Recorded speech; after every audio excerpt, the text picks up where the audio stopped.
Hello மக்களே, நாம் எத்தனையோ பேய் படங்களை பார்த்துருப்போம். ஆனால் எல்லா படங்களும் வந்து பார்த்தீங்கன்னா நம்மளை பயமுறுத்திருக்காது. இந்த லிஸ்ட்டில் நான் பார்த்து உண்மையாகவே பயந்த 5 படங்க என்னன்னு சொல்லிட்டு பார்க்கலாம். வாங்க வீடியோக்குள்ளே போகலாம்.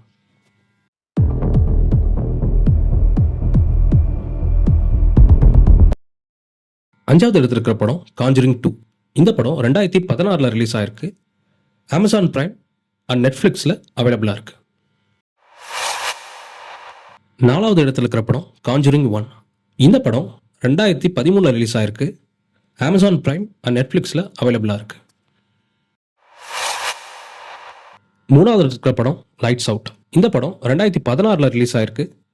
அமேசான் பிரைமில் இருக்குது. பட் இது வந்து பார்த்தீங்கன்னா நார்மல் பிரைம் அக்கௌண்ட்டை வச்சு பார்க்க முடியாது. பிரைம் அக்கௌண்ட் ப்ளஸ் 119 நீங்கள் பே பண்ணணும். 2வது இடத்துல இருக்கிற படம் த நன். இந்த படம் வந்து பார்த்தீங்கன்னா ரொம்பவே பயங்கரமாக இருக்கும். நீங்கள் ஏற்கனவே பார்த்துருந்தீங்கன்னா தெரியும், பட் பார்க்கலைன்னா மஸ்ட் வாட்ச்னு சொல்லுவேன் இந்த படத்தை. இந்த படம் 2018 ரிலீஸ் ஆகிருக்கு. ஜியோ ஹாட்ஸ்டாரில் அவைலபிளாக இருக்குது. இந்த லிஸ்ட்டில் முதலிடத்தை பிடிக்கிற படம் நீங்கள் இதை எதிர்பார்த்துருக்க மாட்டீங்க. ஏன்னா இது இப்போ ரிலீஸ் ஆன படம் கிடையாது, ரீசெண்ட் டைம்ஸில் வந்த படமே கிடையாது. இந்த படம் ரிலீஸ் ஆனது 1976. ஆமாம், ரொம்பவே பழைய படம். ஆனால் இது வந்து பார்த்தீங்கன்னா ஒரு ட்ரூ ஹாரர் மூவின்னு நான் சொல்லுவேன்.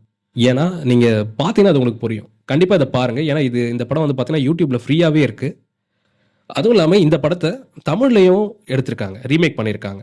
தமிழில் இந்த படம் வந்து பார்த்தீங்கன்னா ஜென்ம நட்சத்திரம் அப்படின்ற பேரில் வந்து ரிலீஸ் ஆயிருக்கு. இந்த வீடியோ கடைசி வரைக்கும் பார்த்ததுக்கு ரொம்ப தேங்க்ஸ். இந்த மாதிரி வீடியோஸ் நம்ம சேனலில் வந்துகிட்டே இருக்க தான் போகுது. So please subscribe to my channel, like and share this video. Thank you.